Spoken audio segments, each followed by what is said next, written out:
Hello friends, I welcome you all to my YouTube channel CA Rahul Agarwal classes. Friends, हम लोगों ने last class में accounting equation chapter start किया था। हम लोगों ने अकाउंटिंग इक्वेशन चैप्टर के कुछ बेसिक्स समझे थे। आइए एक बार उसको रिकॉल करते हैं, फिर चैप्टर को आगे बढ़ाएंगे। देखिए, मैंने आप लोगों को कहा था कि अकाउंट्स 5 पार्ट में डिवाइडेड है: असेट, लायबिलिटी, कैपिटल, रेवेन्यू और एक्सपेंसेस। ठीक है। फिर हमने डिस्कस किया था कि अकाउंटिंग इक्वेशन क्या होती है। इक्वेशन होती है asset equal to liability plus capital. तो वो दो कहां गए? रेवेन्यू और एक्सपेंसेस। देखिए, रेवेन्यू माइनस एक्सपेंस करके प्रॉफिट आता है ना। जैसे हम सेल में से सारे खर्चे माइनस कर दें तो हमारा प्रॉफिट आया। प्रॉफिट किसको पर्टेन करता है? ओनर को। तो ओनर की कैपिटल होती है, कैपिटल में हम उसके प्रॉफिट को ऐड कर देते हैं। समझ में आ गया? तो या तो ये बोल लो कि कैपिटल में प्रॉफिट ऐड हो जाता है, या फिर कैपिटल में सारे रेवेन्यू ऐड कर देंगे, एक्सपेंसेस माइनस कर देंगे, तो ऑटोमेटिकली प्रॉफिट ही ऐड होएगा कैपिटल में। आई बात समझ में? इसी का हमने एक बेसिक क्वेश्चन करके देखा था। आप लोग प्लीज इस क्लास से पहले उसको देख लेना, क्योंकि बेस अगर आपका स्ट्रांग होगा तभी आपको आगे का चैप्टर समझ में आएगा। ऑल्दो मैं यहां पर भी आपको एक एक चीज समझाऊंगा। तो आइए स्टार्ट करते हैं। सबसे पहले लिखते हैं, कुछ अलग लेते हैं। स्टार्टेड बिजनेस विद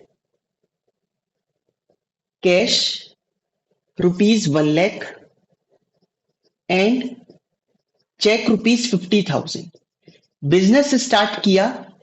पिछली क्लास में हमने जो क्वेश्चन किया था उसमें था कैश से स्टार्ट किया। इसमें वो बंदा जब बिजनेस स्टार्ट कर रहा है तो एक तो कैश लेके आ रहा है अपना, और एक चेक लेके आ रहा है ₹50,000 का। तो दो चीजें हो गई, कैश में पैसा आ रहा है और चेक। चेक के लिए हम क्या बोलेंगे? बैंक। तो असेट किस नाम से खोलेंगे? Bank account. ये दोनों कौन ला रहा है? ओनर ला रहा है। तो ये क्या बढ़ गया? हमारी कैपिटल। हमें हर चीज का दो इंपैक्ट देखना है, कहां कहां पड़ रहा है। एक तो ये पैसा आया, लाया कौन? ओनर लाया, तो कैपिटल भी बढ़ गई ना। तो कैश में ऐड कर देंगे हम लोग ₹1 लाख। चेक है तो बैंक में ऐड कर देंगे हम 50,000। इन दोनों को मिला के ₹1.5 लाख हम कैपिटल में ऐड कर देंगे। समझ में आया? Next, rent paid ₹10,000। रेंट पे किया ₹10,000 का।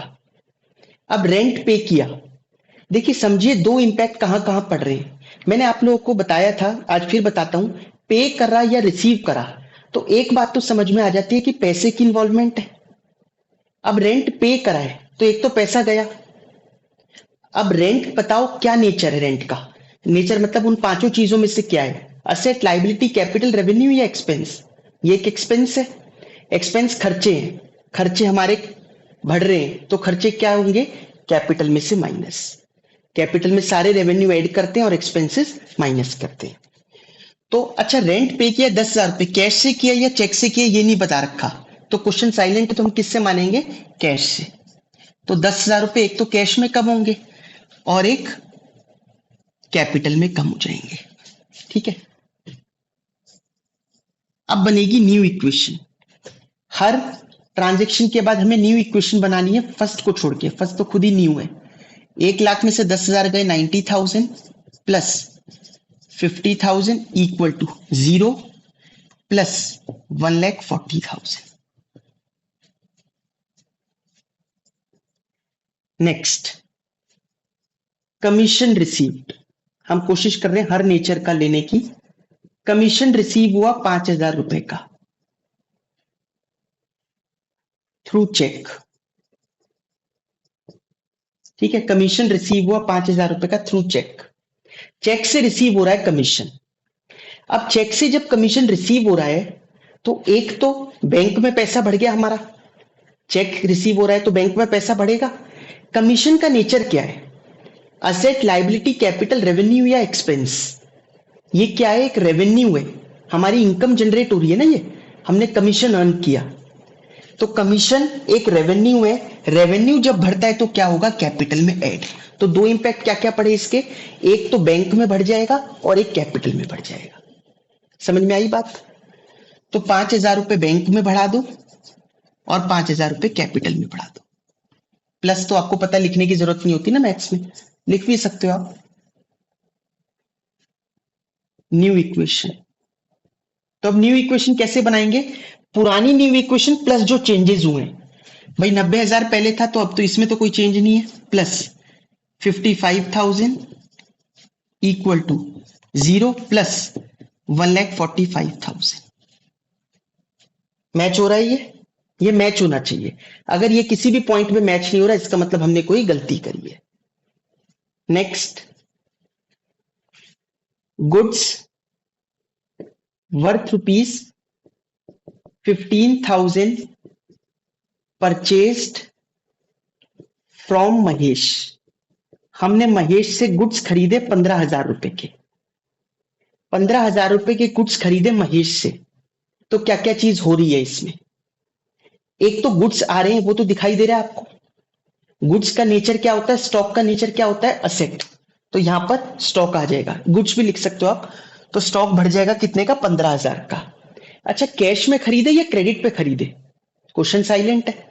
पिछली क्लास में बताया था, अगर क्वेश्चन साइलेंट हो तो आपको क्या चेक करना है कि नाम दे रखा है या नहीं दे रखा है।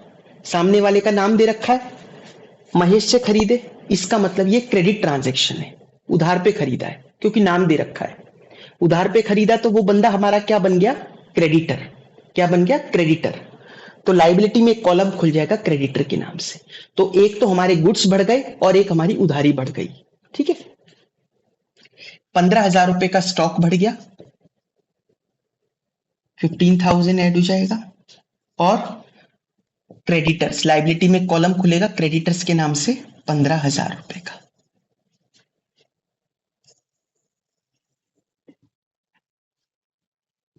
न्यू इक्वेशन, 90,000 कोई चेंज नहीं है, प्लस 55,000 प्लस, अब ये चेंज आ गया 15,000, पहले से कुछ नहीं था ना, अब 15 और बढ़ गया, 0 0 प्लस 15,000 15,000 प्लस 1,45,000। तो देखो इसका टोटल 160 बन रहा है, इसका भी टोटल कितना बन रहा है? 160। दोनों साइड इक्वल है ना? ठीक है, एक और ट्रांजेक्शन आपको दिख जाएगी नीचे। नेक्स्ट, अब ले लेते हैं हम लोग goods worth rupees 10,000 sold to Rohan for rupees 15,000। 10,000 के गुड्स रोहन को बेचे 15,000 रुपए में। तो क्या क्या हो रहा है इसमें? एक तो गुड्स गए हमारे पास से कितने के? 10,000 के। ठीक है, तो स्टॉक कम हो जाएगा 10,000 का। अच्छा, कैश में बेचे या क्रेडिट पर बेचे? नहीं बता रखा, बट नाम दे रखा है, तो क्रेडिट पर बेचे। जिसको बेचे वो बंदा हमारा क्या बन गया? डेटर। तो डेटर बढ़ जाएंगे, लेकिन डेटर कितने से बढ़ेंगे? 10 से या 15 से? वो तो बंदा हमें 15,000 रुपए देगा ना, तो डेटर हमारा बढ़ जाएगा 15,000 से। स्टॉक कम होगा 10,000 से। 10 की चीज 15 में बेची, 5,000 का क्या हो रहा है? प्रॉफिट। प्रॉफिट कैपिटल में ऐड हो जाएगा।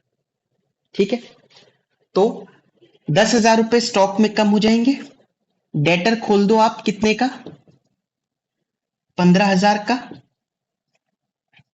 ठीक है, 5,000 का प्रॉफिट हुआ, वो कैपिटल में ऐड हो जाएगा। आई बात समझ में? तो न्यू इक्वेशन बन जाएगी 90,000 प्लस 55,000 प्लस, देखिए 15 में से 10 गए, 5,000 बच गए, प्लस 15,000 इक्वल टू 15,000 प्लस 1,50,000। समझ में आ गया? आगे की ट्रांजेक्शन मैं ऊपर लिख देता हूं। नेक्स्ट पॉइंट है settle the account of Mahesh. देखिए मैंने न्यू इक्वेशन ऊपर लिख ली है, क्योंकि नीचे फिर आपको यहां पर दिखता नहीं। Settle the account of Mahesh. Mahesh कौन था? जिससे हमने गुड्स खरीदे थे। कितने के खरीदे थे? चेक करो पीछे की ट्रांजेक्शन में जाके, 15,000 के। हमने उसके अकाउंट को सेटल कर दिया। सेटल कर दिया का क्या मतलब हुआ? पेमेंट कर दी। तो जब हम महेश को पेमेंट करेंगे तो क्या क्या इंपैक्ट पड़ेगा बताइए आप? जब भी हम उसको पेमेंट करेंगे, एक तो हमारे पास से पैसा जाएगा, कितने? 15,000 रुपए। तो एक तो कैश कम होगा, और एक क्योंकि हम उसको पेमेंट कर रहे हैं तो हमारी लाइबिलिटी भी कम होगी ना, क्रेडिटर खत्म हो जाएंगे। तो कैश में से कम हो जाएगा 15,000, ठीक है, और लाइबिलिटी खत्म हो जाएगी कितने की, 15,000 की। तो न्यू इक्वेशन बनाते हैं इसकी। 19 में से 15 ये हो गए 75,000 plus 55,000 plus 5,000 plus 15,000 equal to, ये 0 हो गया, प्लस 1,50,000, 1,50,000 ये आ जाएगा। आया समझ में आप लोगों को ये? एक और पॉइंट पढ़ते हैं लास्ट। रोहन, रोहन ही लिखवाया था ना मैंने उसका नाम, रोहन या रमेश, क्या था, रोहन ही लिखवाया था। रोहन, 5th पॉइंट में चेक कर लो। Rohan settled his dues at ₹12,000 in full settlement. बहुत इंपॉर्टेंट वर्ड है फुल सेटलमेंट। फुल सेटलमेंट का मतलब होता है हिसाब पूरा खत्म कर देना। फुल सेटलमेंट का मतलब पूरे अकाउंट्स में क्या होता है, हिसाब पूरा खत्म कर दिया। अब देखिए ध्यान से समझना, रोहन से हमें पैसे लेने कितने थे, 15,000, बट कहा रोहन ने 12,000 रुपए देके हिसाब पूरा खत्म कर दिया। तो 12,000 देके पूरा हिसाब तो खत्म नहीं होता, 3,000 रुपए भी बचते हैं, बट लेकिन इसमें लिखा है फुल सेटलमेंट। तो फुल सेटलमेंट का मतलब ये हुआ उसने हिसाब पूरा खत्म कर दिया। वो कैसे किया होगा, 15 की जगह 12 देके पूरा कैसे सेटल हो सकता है, इसका मतलब यही हो सकता है कि हमने उसको डिस्काउंट दे दिया 3,000 का, कि कोई बात नहीं 3,000 रहने दो बट मेरे पैसे दे दो आप। इसको बोलते हैं डिस्काउंट अलाउड। और अगर हमें मिलता है डिस्काउंट तो उसको बोलते हैं डिस्काउंट रिसीव्ड। समझ में आ गया? तो कभी भी हम किसी को डिस्काउंट अलाउ करेंगे तो आपको क्या लगता है इसका क्या नेचर है, असेट, लाइबिलिटी, कैपिटल, रेवेन्यू या एक्सपेंस? ये एक तरीके का नुकसान है आपको, खर्चा है आपका, तो ये एक्सपेंस हुआ। 3,000 का क्या हो गया, एक्सपेंस। तो कैसे कैसे होगा, अच्छा पैसे आ कितने रहे, पैसे तो 12 ही आ रहे हैं, तो कैश में तो कितना बढ़ेगा, 12,000 रुपए, ठीक है, 12,000 रुपए कैश में ऐड होएगा। डेटर कितना खत्म होगा, डेटर पूरा 15,000 खत्म होगा। 3,000 का नुकसान है, वो कैपिटल में से माइनस कर देंगे, वो क्या करेंगे, कैपिटल में से माइनस। समझ में आ गया ये चीज? ठीक है, तो इसको बोलते हैं हिसाब पूरा खत्म करना। न्यू इक्वेशन बनाते हैं अब इसकी,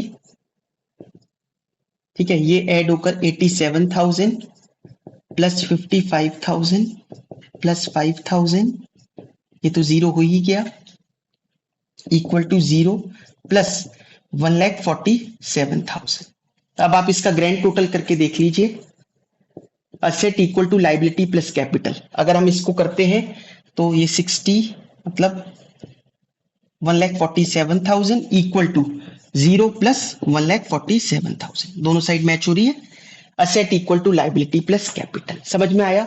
इसका, इसके और ट्रांजेक्शन सब लोग नेक्स्ट क्लास में करेंगे, ठीक है। प्लीज आप लोग वीडियो को लाइक, चैनल को सब्सक्राइब और अपने फ्रेंड्स के साथ शेयर जरूर कर दीजिएगा। Thank you so much.